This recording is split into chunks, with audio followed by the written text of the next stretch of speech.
So you trust your cybersecurity vendors to provide you with the technology, the know-how, and the skills to defend you from today's threats. But what happens when they're the target of the threat, and what kind of effects can you expect from that? So the thing is, vendor attacks can create all new blind spots and downstream effects that you might not even be aware of. So in the interest of preventing these effects, or at least trying to mitigate the majority of the damage, I want to go into the most critical things that your enterprise needs to do within the first 48 hours of finding out that your cybersecurity vendor has been breached.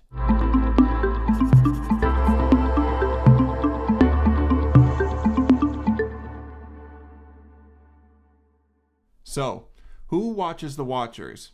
Or at least, what do you do when the watchers are breached? And that's what I want to focus on today. Hi, my name is Nick Morpus and I'm the host of the Cyber Canvas.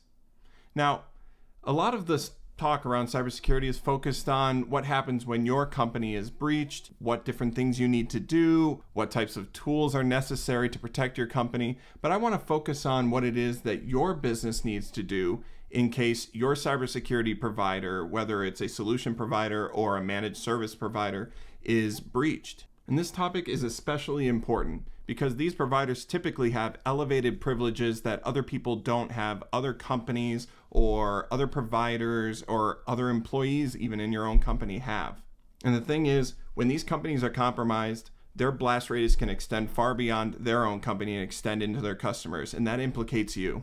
And as we all know, this is not a theoretical problem. This is real and it's backed up by data.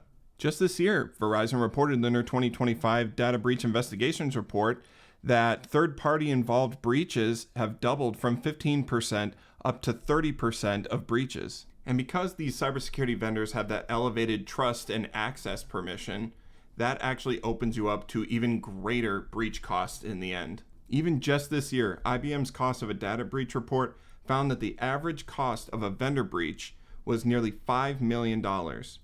And out of all of the different attack types, it was the costliest and the slowest to resolve. You see, the real problem is, whenever a breach occurs, you're not the first one to know. They are, and that leads to delayed implementation of fixes, not only on their end, but on yours. So what I want to go through are 3 crucial steps that your enterprise or small business needs to take in the event that your cybersecurity vendor is breached. The good news is none of these steps require panicking. Calm down, Doctor. Now is not the time for fear.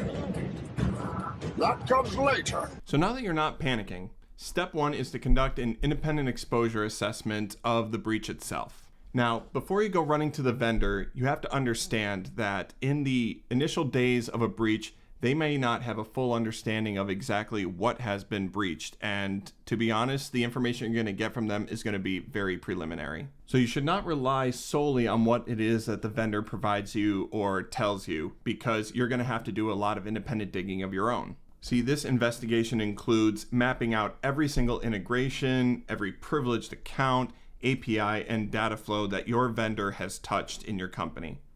You're also going to have to immediately reduce trust by disabling any non-essential access or elevated permissions to anybody outside of the organization. Additionally, you're going to have to review all of your identity logs, all of your session histories, and federated authentication to understand who it is has access to your business. Does anybody have any elevated privileges that they shouldn't have? And is there any strange behavior that is occurring? The name of the game right now is baselining, trying to understand what it is that everyone has access to, why, when, how. It's really all about trying to establish where your business stands right now so you can map that against what it is that the vendor is providing to you. And this is why it's so important that no matter the size of your business and no matter how much you have offloaded off to a security provider, some sort of vendor, solution provider, MSP, what have you, you still need to have some sort of security personnel on staff who understand your environment, the types of interactions that users have within your environment, and the kind of connections and relationship you have with your security provider. Step number 2 is where we start really digging into the weeds. Now that you've established your baseline and you have matched that against the preliminary findings of the vendor, you're going to have to start demanding more technical details from that security provider. Now, once you've established your baseline, step number 2 is demanding more clear and technical details from the provider. And this is going to require a clear explanation of what was breached. What are some of the indicators of compromise? A timeline of the breach and understanding who had access, what, when, and where. What types of systems were compromised and to what degree they were compromised. This is all about gathering the actual details that you're going to need in order to secure your business. This is also going to require some sort of remediation plan from the vendor to try and make you secure again and make you whole with all of your data that may have been exfiltrated or corrupted. Now, step number 3 is taking everything that you know, not only from the vendor, but from the third-party investigators to try and create some sort of new way forward. And this new way forward is going to take place in 2 different types of actions. You're going to have your strategic actions and you're going to have your immediate actions. Now, for immediate actions, it's all about battening down the hatches and trying to reestablish a sense of security around your environment. This is going to include rotating all credentials that the vendor could access. You're going to increase monitoring on all the systems connected to the vendor's tools. And also, you're going to want to revalidate all of the allow lists and enforce a zero trust posture, as if you shouldn't have been doing that already, on the vendor's integrations. Now, on the strategic side, this is going to center around the business actions you are going to take to try and limit the monetary harm and legal liability to your business as it relates to the cybersecurity vendor. You're going to want to review all of your contract language around the breach, try to understand the business's liability and all of the required controls that the security vendor is taking to mitigate a lot of these liabilities and costs to you. You're also going to want to evaluate whether or not the vendor even meets your risk tolerance. Now, there are a lot of security vendors out there, very reputable ones, that have had breaches. A lot of companies have been breached, and yet they still find a way forward. So just because a breach happens doesn't mean that they are entirely untrustworthy and you can't move forward.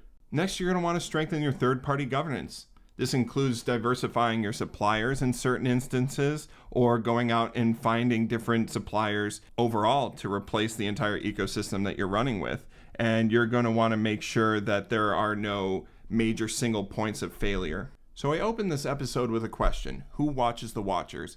And really, it's all about who keeps them accountable and makes sure that they are upholding their end of the bargain. So the thing is, security vendor trust should not be unconditional. It should never be unconditional. And to be honest, their trust should be kept to an absolute minimum. I mean, it is a prime staple of a zero trust infrastructure to not trust anybody, even the people that are trying to secure your business. And the best cybersecurity vendors are the ones that continuously validate their own trust systems. You want to make sure that they are ensuring who has access to what, where, when, why, for how long, at what level, and you want to make sure that they're continuously verifying that trust with their providers, because not every cybersecurity provider creates their own solutions. A lot of them work with their own third-party providers to fill out their slate of products in order to provide the overall service that they're providing to you. This means not only evaluating the legal liability and the agreements set between you and that provider, but what kind of agreements do they have with their own providers? What kind of level of liability are they willing to accept? These are big questions that need to be answered when you're finding a cybersecurity provider of your own. And that way, when you're in these types of situations, you'll know exactly who is responsible for what and what it is that they're supposed to provide for you. All right, so now that you have these 3 steps, make sure you update your incident response plan to include them. And not only that, keep in mind that with these cybersecurity vendors, you have to understand that it's not really a question of if, but when. And you need to know exactly how it is that you're going to respond in order to mitigate the damage to your company in the event that your cybersecurity vendor, or any vendor really, is breached by an attacker. All right, well, thank you for joining me for this episode of the Cyber Canvas. My name is Nick Morpus, your host. And if you found value in this content and you want to help me out, make sure you like the video and subscribe if you're on YouTube. And whether you're on LinkedIn or YouTube, please feel free to leave a comment down below. I do really enjoy reading your comments, and I do like to get into the back and forth with everybody. So if you have any thoughts to add, please feel free to leave them in the comments below. And with that out of the way, I'll see you on the next one.